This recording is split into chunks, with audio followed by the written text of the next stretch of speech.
Do you find yourself saying, I just can't keep chocolate in the house because if I do, then I eat the whole thing? Because if you do, then you're just like me. I used to say that exact thing. I couldn't keep things like Biscoff spread, chocolate, any kind of sweet things in the house without having it constantly on my mind and thinking that I was going to eat the whole thing. I thought I had no willpower, no discipline, that I was greedy. Actually, that's not the case. Today, I'm going to teach you exactly what you need to do to keep these kinds of foods in the house and feel in control around them. Welcome back to the Mind Body Mastery YouTube channel. My name is Alice. I'm a fat loss, fitness and mindset coach. I help women make it the final time that they ever need to lose weight. If that's something that you want to achieve, then stick around on the YouTube channel and don't forget to hit subscribe. So, you're starting your fat loss journey. You think, right, I need to cut out all the bad foods. I need to get rid of the crisps, the chocolate, the sweets, all of these things, they need to be gone out of the house. When we restrict the food and get rid of it out of the house, you then end up making it easier that you stick within a calorie deficit. Maybe it feels easy to stick to not having these foods in the house and cutting them out completely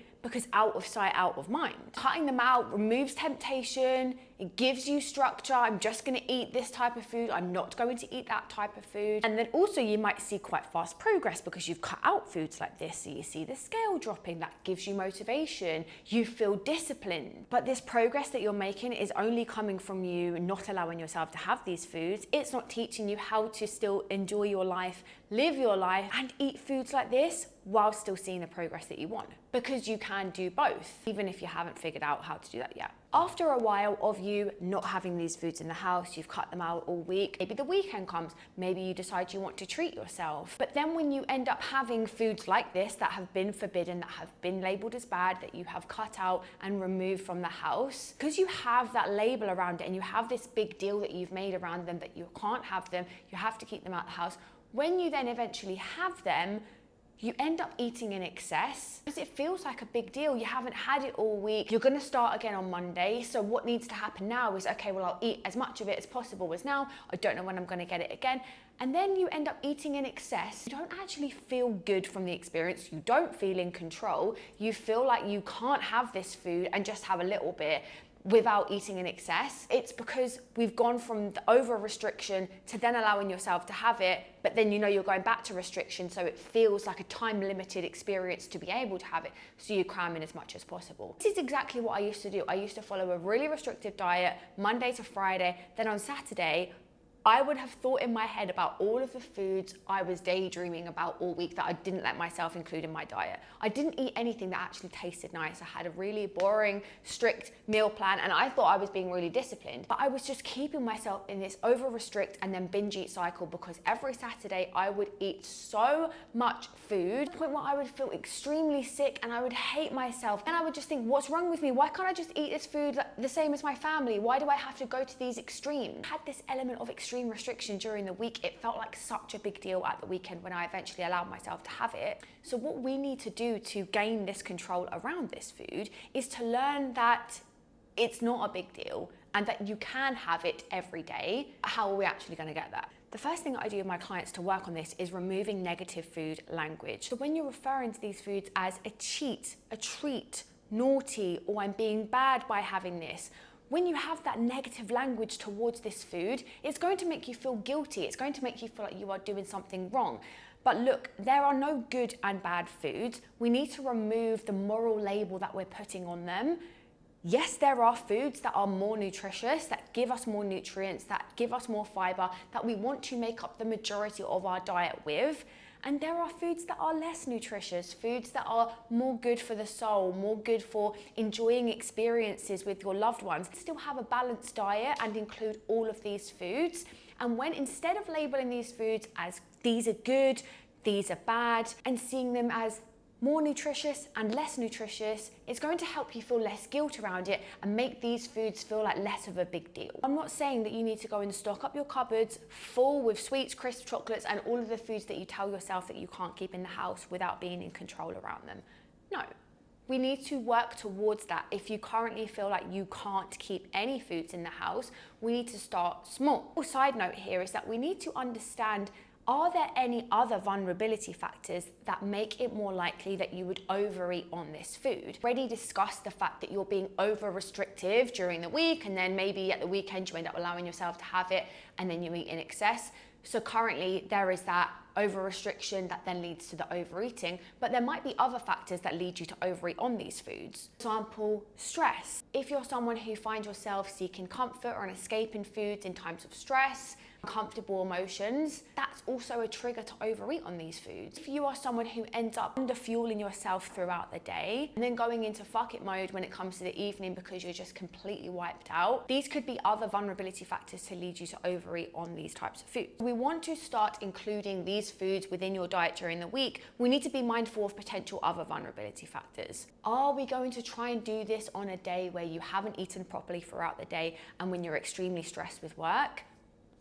Maybe not. Put us in the best possible position to be able to enjoy the food and feel in control. We want to do it in a day where you have eaten to fuel your body. You're eating in a calorie deficit, but you haven't extremely restricted yourself during the day to try and eat loads in the evening, because that's going to lead to overeating. You fueled yourself well throughout the day.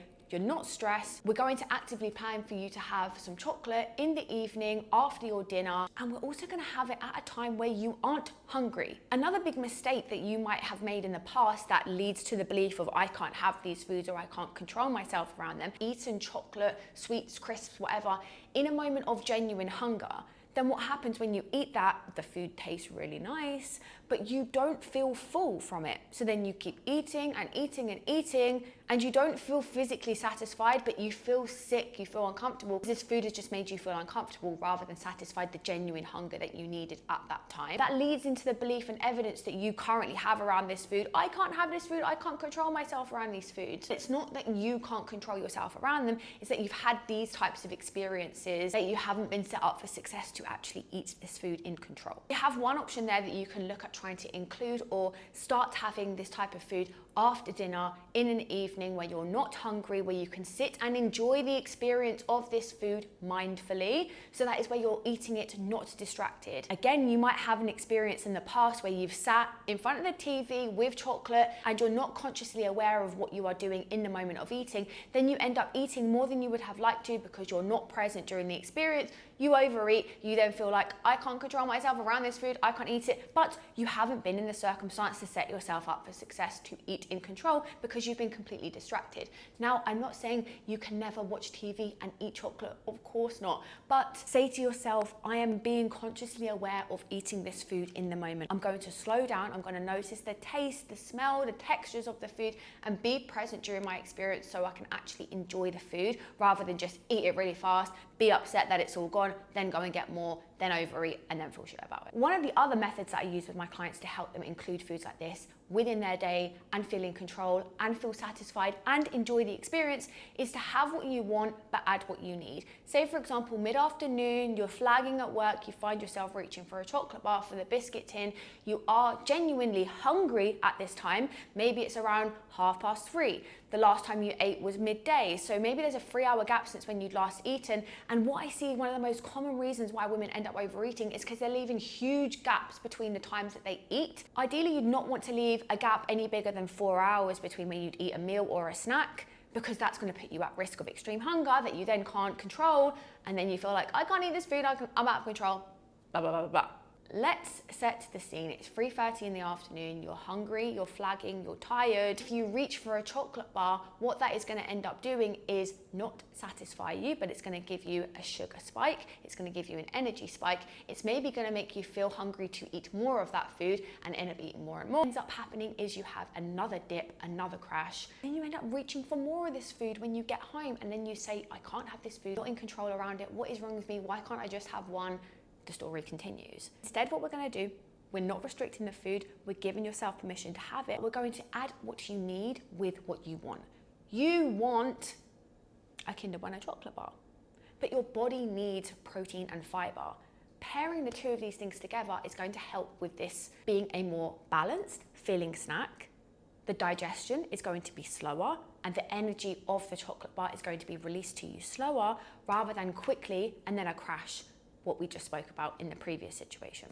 Then going to feel more in control and satiated from the experience of eating this because it takes you longer to eat, it feels more physically satisfying, and if you do what I told you to earlier by being present and mindful during the experience, you're more likely to feel in control and satisfied and be able to stop when you feel full. As I said at the start, I know it feels easier to just cut out these foods, but long term, it isn't a solution and it's not a helpful option.